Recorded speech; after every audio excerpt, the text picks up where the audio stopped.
You're watching The Ugly Inside? Subscribe below. Welcome back to TUI Transfer Talk. Now let's move on to some of the recent names and the departures that have been linked in and out of the club. First of all, I'm joined by our special guest of the episode. I'm joined by one of our young reporters, Harry. How are we doing, mate? I'm good, thanks. Great, so let's get into it then.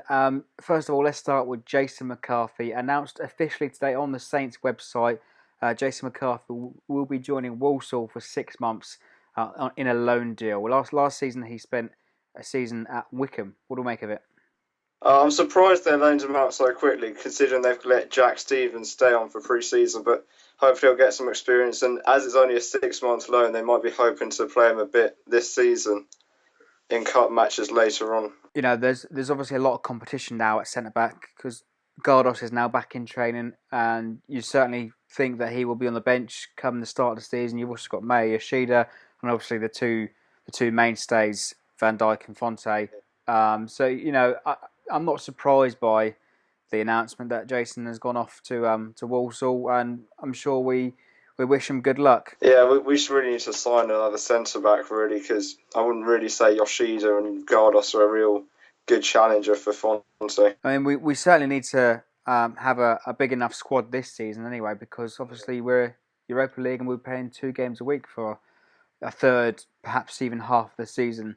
So let's move on then to the next name. Not technically a Saints player anymore, but he spent last year with us. Martin Stekelenburg has officially joined Ronald Koeman's Blue Army up in Merseyside from Fulham. I'm not quite sure if he'll be a first name for Everton, but it's a big blow for Southampton, considering it's a real strong name at the start of the season before Forster was in. Well, when Forster was injured and he had to come in, he did well. And yes, quite a big blow for a good backup keeper.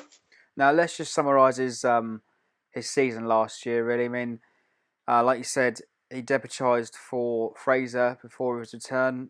And how would you summarise his season? Maybe out of 10, or are there any standout performances for you? See, he didn't really have a standout performance, but he never made a mistake. He was a really solid goalkeeper for every game that we played. And yeah, if we didn't have Forster, I wouldn't mind having him, but because Forster's a great keeper, he's obviously the first choice. He just didn't get a chance later on. So I'd definitely give him a solid 7 or 8 out of 10.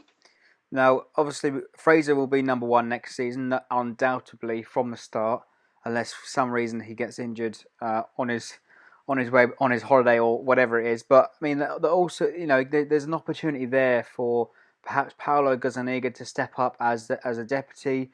Or do you think Saints will bring in a backup goalkeeper in the summer? So I would hope that they would bring up a backup goalkeeper, but even if they don't, the game that Gazzaniga played against Crystal Palace this season, he did save us quite a lot of times. So it really depends on how Puel, if he trusts Gazzaniga or if he wants to bring in another fresh goalkeeper, considering Kelvin Davis retired. I mean, last season we had 4 goalkeepers. Now we've only got 2.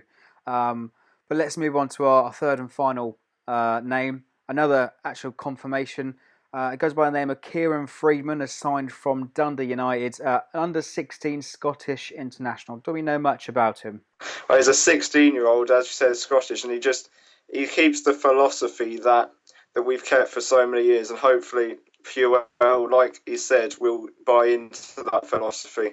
And he won't start, but I don't expect that he'll go, and he'll just stay for a long time, I hope. Well, he's certainly one for the future, and like you said, and no doubt it was probably a transfer lined up before Puel's arrival, but I'm sure he will probably sit in the under-21s or the under-18s next season, and certainly one to watch perhaps in 4 or 5 years' time. But let's wrap things up then. Obviously Claude Puel, the new manager. Do you think he will use some of his connections in France, and who do you think he would bring in this summer? I do hope he will, but he's already lost Ben Arthur that I really think he was really hoping to get in. We definitely do need a centre-back, but there's not really many French good centre-backs that we could look at. So hopefully he tries to stick in the Premier League. Obviously, Mane and Wanyama departed now.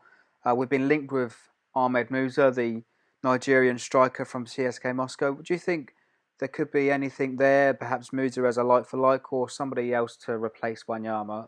If you were the manager, which which would you prioritise in replacing? Or do they need replacing at all?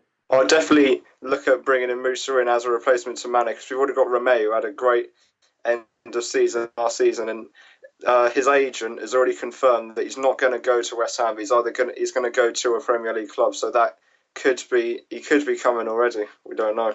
Well, there we have it, guys. Let us know in the comments below what you think of all the names linked in and out of Southampton. And what do you make of Jason McCarthy's confirmed loan deal? Don't forget to check out Harry on Twitter. All the links are in the description. But for now, subscribe for more.